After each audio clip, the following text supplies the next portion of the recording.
গ্রামের মেয়ে আমি। মানে গ্রামের মেয়েরা যেমন চুল বাঁধতে পারে, সংসারও গুছাইতে পারে, আবার নৌকাও চালাইতে পারে। সবকিছু শিখে রাখাই দরকার নিজের স্বামীর জন্য।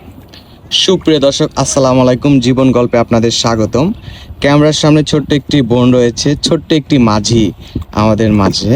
আমরা তার জীবন গল্প তুলে ধরবো। আসসালামু আলাইকুম আপু। ওয়ালাইকুম আসসালাম। কেমন আছেন? এই তো আলহামদুলিল্লাহ ভালো। আপনি কেমন আছেন? আলহামদুলিল্লাহ ভালো আছি। আপু, আপনি দেখি নৌকা চালাচ্ছেন। জি হ্যাঁ ভাইয়া। আপনি কি নৌকা চালাতে পারেন? হ্যাঁ আলহামদুলিল্লাহ পারি। তো হঠাৎ করে নৌকা চালাচ্ছেন যে? আসলে সবকিছু শিখে রাখা ভালো। এখন আমার জামাই কেমন হয় বা তার পরিস্থিতি কেমন হয় সেটা তো আর বলতে পারি না। ও আচ্ছা আচ্ছা, আপনার জামাই কেমন হয় বা পরিস্থিতি কেমন হয় এটা আপনি বলতে পারেন না দেখে এখন নৌকা চালাচ্ছেন, তাই তো? জি। আপনি কি এর আগেও নৌকা চালাইছিলেন? জি হ্যাঁ, টুকটাক, এত তো আর না। টুকটাক, হ্যাঁ। তো আপনার ধরতে গেলে পরিবার সম্পর্কে যদি আমরা একটু জানতে চাই। সবাই তো জানে আমার পরিবার সম্পর্কে, যে আমার নানি নেই, আমার একটা খালা আছে, তাদের কাছে আমি বড় হয়েছি সবকিছু। ও আচ্ছা আচ্ছা, আপনার নানি নাই, খালার কাছে বড় হয়েছেন সবকিছু, তাই না? আচ্ছা, আপনার গ্রামের বাড়ি কোথায়? বরিশাল কুয়াকাটা। বরিশাল কুয়াকাটা, তাই তো? আপনার পরিবারে কে কে আছে? আমার খালা, আমি। আপনার খালা, আপনি। আপনার বাবা মার কি হয়েছে বোন? আমার বাবা মা তো নাই। কি হয়েছে তাদের? তাদের ডিভোর্স হয়ে গেছে। কিভাবে? হয়েছে বিভিন্ন সমস্যার কারণে, তাদের মধ্যে হয়েছে। তখন আমি ছোট ছিলাম। আপনি ছোট ছিলেন। আপনার বর্তমান বয়স কত? 24 বছর। 24 বছর। পড়াশোনা কতটুকু করেছেন?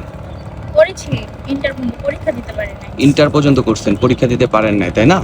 পরবর্তীতে কি পড়াশোনার ইচ্ছা আছে আপনার? হ্যাঁ, যদি করা অবশ্যই ইচ্ছা আছে। আচ্ছা, আমাদের সংবাদ কিভাবে পেলেন? আসলে এখানে আমার কয়েকজন বান্ধবীর বিয়ে হয়েছিল। আপনার বান্ধবীর বিয়ে হয়েছিল, এর সুবিধায় আপনি আমাদের সংবাদ পেয়েছেন। আপনি মূলত কিসের জন্য এসেছেন? আমি এসেছি একটা ভালো স্বামী খুঁজে পেয়ে বিয়ে করার জন্য। ও আচ্ছা, আপনি বিয়ে শাদী করতে যাচ্ছেন, তাই তো? আপনাদের আর্থিক অবস্থা কেমন? তেমন একটা ভালো না। আপনি কেমন জামাই চান? চাই যে আল্লাহ তাআলা কপালে যেমন রাখছে এরকমই পাবো। তারপরে মন ইচ্ছে যে সে যেমনই হোক না কেন, তার মন মানসিকতা ভালো হতে হবে। বয়স নিয়ে কোনো সমস্যা আছে? না। বয়স করলে সমস্যা নেই না। ভেবে বলতেছেন? জি না। আচ্ছা, তার বয়স যদি 50, 60, 70 হয়? আমার বয়স নিয়ে, তার গায়ের রং, লম্বা চুল এসব নিয়ে কোনোই সমস্যা নাই। যদি সে আমার সাথে ভালো মতো থাকতে পারে, খাওয়াইতে পারে, মন মানসিকতা ভালো থাকে, তাহলে তো তার কিছু না।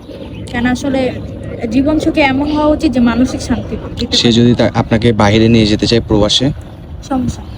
সে যদি আপনাকে বলে বিয়ের পরে আমার পরিবার দেখতে হবে, তাদের কাজকর্ম করে দিতে হবে? তা তো আমার কোনো আপত্তি নেই। এখন তার বাসা তো আমার বাসা, আমি তো কাজকর্ম করতেই পারি। ও আচ্ছা আচ্ছা, ভেবে বলতেছেন সবকিছু, না? জি। আচ্ছা বোন, যাই হোক, আপনার সাথে যোগাযোগ করবে কিভাবে? আপনাদের মাধ্যমে করলে আমাকে পাওয়া যায়। ওকে বোন, ভালো থাকবেন, সুস্থ থাকবেন, আল্লাহ হাফেজ।